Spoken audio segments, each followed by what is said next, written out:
But if I got you will cheat. You will cheat. Hey, look. Hey, I'm cheating. No reason. Nice composure, good. Two underneath when he leans on you. Don't give him time. That's it.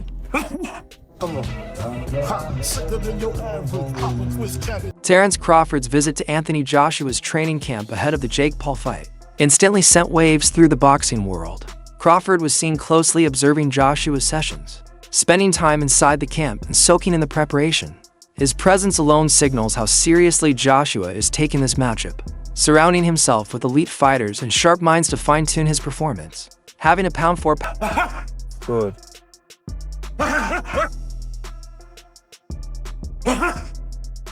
Good. Nice composure, good. Two underneath when he leans on you. Don't give him time. Anthony Joshua has always been a fighter who seeks new perspectives and fresh advice. Wherever he goes, he listens closely to every experienced boxer he meets, absorbing different styles, ideas, and philosophies. Rather than sticking to one approach, Joshua blends lessons from multiple fighters into his own system. This willingness to learn and adapt has helped him evolve with each camp. Saying a happy fighter is a good fighter. And each individual, you know, uses different things and finds out different ways to keep them occupied and keep them happy. And for me, it was just like... Joshua continues to push himself through punishing training sessions, designed to toughen his body and sharpen his reactions. He relies heavily on deep ice baths to manage inflammation and speed up recovery, allowing him to attack every workout at full intensity. Once recovered, he jumps straight back into demanding drills that challenge his power, speed, and mental focus.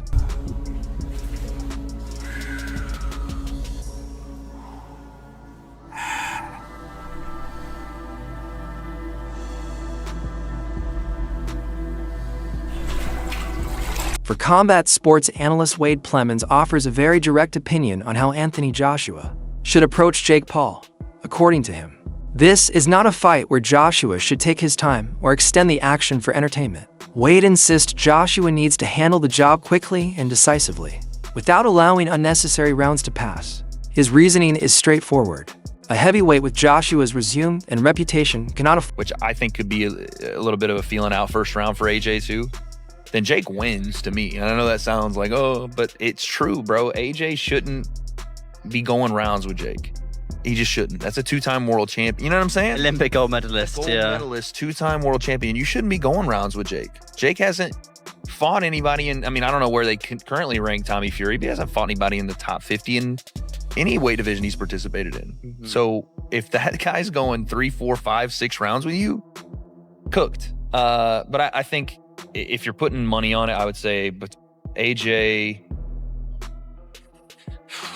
round 3 maybe. Yeah, I'd say 2 or 3. 2 or 3. Everybody's kind of jumping on the AJ round 2, AJ round 2, and I'm like, Jake's tough. Could he use his feet for a little bit longer than people imagine? Is it going to be tougher for AJ to land on him early? Maybe, but I think at a certain point, the cat corrals the mouse a little bit. But we'll see, dude. Who knows? Jake's got some good guys in camp. He brought in Lawrence Okoli. Big Lawrence Okoli now, too. Did you see him? Well, I remember being in Dubai, like, 3 years ago. Do you remember 3 years ago when we were, commentated, for Deji vs. Merva. And funny enough, from that fight week, Jake Paul went and hung out, went shooting of AJ. Yeah. I think, like, laser tag of AJ. Yeah. 3 years ago on the same week. Wild. That entire week now is, like, coming to full fruition. It was here in Dubai. It was Jake on commentary. First time I had met Jake. Talking shit to Tommy Fury. Lawrence Okoli was on commentary with me, and I was like, how are you a cruiserweight? Because at that time, he was still a cruiserweight. And I was like, how the fuck are you a cruiserweight? You're massive. And sure enough, now he's like 265-pound heavyweight. He's way too big, by the way. But, he's got Lawrence in camp. He's got Jared Anderson in camp. Anthony Joshua's camp for the Jake Paul fight reflects a noticeably different approach from his usual preparations. As a former unified heavyweight champion, Joshua is known for structured routines, precise planning, and controlled sparring environments. This time, however, the camp feels sharper and more intense. The pace is faster.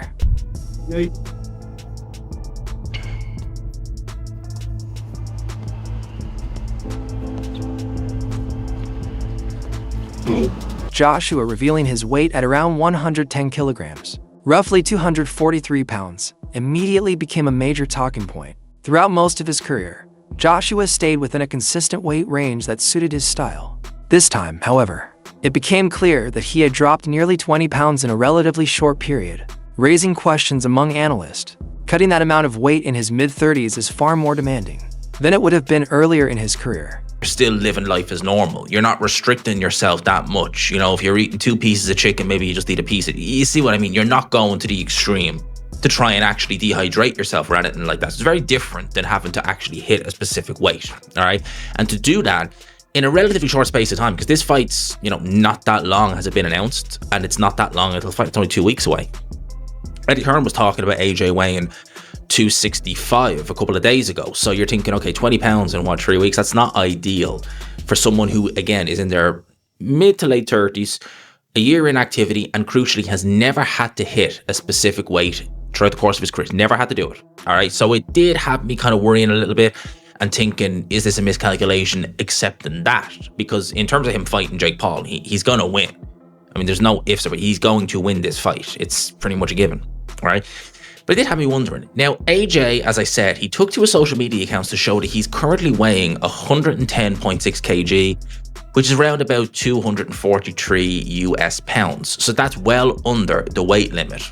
So a lot of people are saying, slam dunk, it's done. Well, I got a few questions on it, because you do have to ask these questions. You're talking about Anthony Joshua, who over the course of the last, 3 years has been solid in the 250s.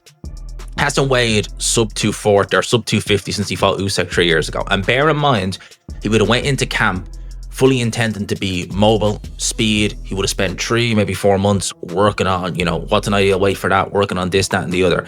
So it's not like, a crash diet for the Usyk fight or anything like that. And AJ is someone who loves the resistance training. That seems to be the main thing that he does. And outside of camp, he probably would have thought he was fighting Cassius Chaney, which is the name that former super middleweight world champion Carl Froch, known for his blunt honesty, explains why this fight makes sense for Anthony Joshua. Froch believes Joshua is entering the later stage of his career, having already accomplished nearly everything available: world titles, sold-out stadium fights, and massive pay-per-view events. In Froch's view, there are very few meaningful matchups left that Joshua hasn't already explored. Accepting the Jake Paul fight, he argues, isn't a poor decision. And for me, he's found his limit now, found his level. So now he needs to look at his health and look at what he's got after boxing. And if he can make 50 mil, whatever he's making, to fight fucking in the clown world against the clown show, do you know what I mean? Then take the money, man. Yeah. Take it and go out and live your life. I can't see AJ fighting for a world title again. I don't know who he fights and who he would beat and how he would get that desire back to become a world champion. But Eddie Hearn's got to sell it and try and say AJ's going to be world champ again. 3-time world champ, but I'm not buying any of that bullshit. I think AJ's had a great career. He's done massive things for professional boxing, and now he's at the end of his career and he's cashing out. Don't know who can blame him. I'd do exactly the same at the end of my career. I'd fight fucking Jake Paul for mega money and then drop the mic and then go home. You know what I mean? So I'm not going to knock him for doing it. As much as you say that his career is maybe done after this, he has obviously made the jump, left Ben Davison, gone to Usyk. Do you think that could maybe reignite a flame in AJ? Maybe change something that you might not believe is there at the moment? No, it's too old. Too old. I've been 36, 37 years old, but I've never had 150 million quid in the bank. Do you know what I mean? And I think the combination of his age, the fact that he's been flattened a couple of times, and now he's making mega money. Why is he going to try and become a world champion again? He's got to train for 10 weeks and spar really hard sparring. And then he's got to get in the ring on Fight Night with 10-ounce gloves against somebody like Dubois, or he's not going to fight Usyk again. Maybe he sticks around and fights Tyson Fury, because that's another commercial mega fight, which is actually fighting somebody who's on the same level. Johnny Nelson, former cruiserweight world champion and respected Sky Sports analyst, offers a much more cautionary perspective. Rather than focusing on Joshua, Nelson shifts attention to the danger Jake Paul could face if things go wrong. He expresses genuine concern about what might happen if Jake absorbs clean shots from someone with Joshua's size and punching power. Nelson acknowledges that Jake has improved. I'm stuck in between, because nobody on this green earth would actually turn down 50, 60 million to fight Jake Paul. And people that don't like this will probably watch it because they want to see Jake Paul getting knocked out. So what's it say about AJ and what's it say about Jake Paul? I think I was thinking upside down. For AJ, I thought, Mama's cashing out. He's cashing out because he's going down this mimic line. But I thought, in reality, is he? Realistically, he's thinking, you know what? This big mouth YouTuber stroke boxer has the cheek to call me out. I'd be pissed off at that, if I'm honest with you. I'd be upset if I was AJ, thinking, that's disrespect, man. You think you can deal with me? But he didn't. AJ was jovial and he commended Jake Paul's business acumen, saying, we've sat down, the deal's been done. But still, it just leaves an odd taste in your mouth. So as long as AJ gets the job done, and I mean gets the job done, shows his world-class pedigree and wipes this boy out, then everybody's happy. But how does it enhance his career? The only way it enhances his career is financially. That's it. No other way. There's no props from beating Jake Paul, apart from saying, thank God you shut him up. For Jake Paul now, I got to give this boy props because he now has our attention and the whole world is talking about Jake Paul. I want to say a big thanks to our sponsors, Bet Goodwin, for supporting that boxing show. Now, if you're interested in having a little flutter, or as I call it after my dad, Benji's Bets, Bet Goodwin's the place to be. Check out Bet Goodwin using the QR code on the screen. I'm probably 90% thinking the fight's going to happen, but I'm struggling. I'm thinking, this boy can't be so stupid. But then you hear a whisper. You hear a whisper that Jake Paul himself might be cashing out because the big purses that he's pulling, fighting these has-beens or ex-fighters, they're dropping slowly but surely.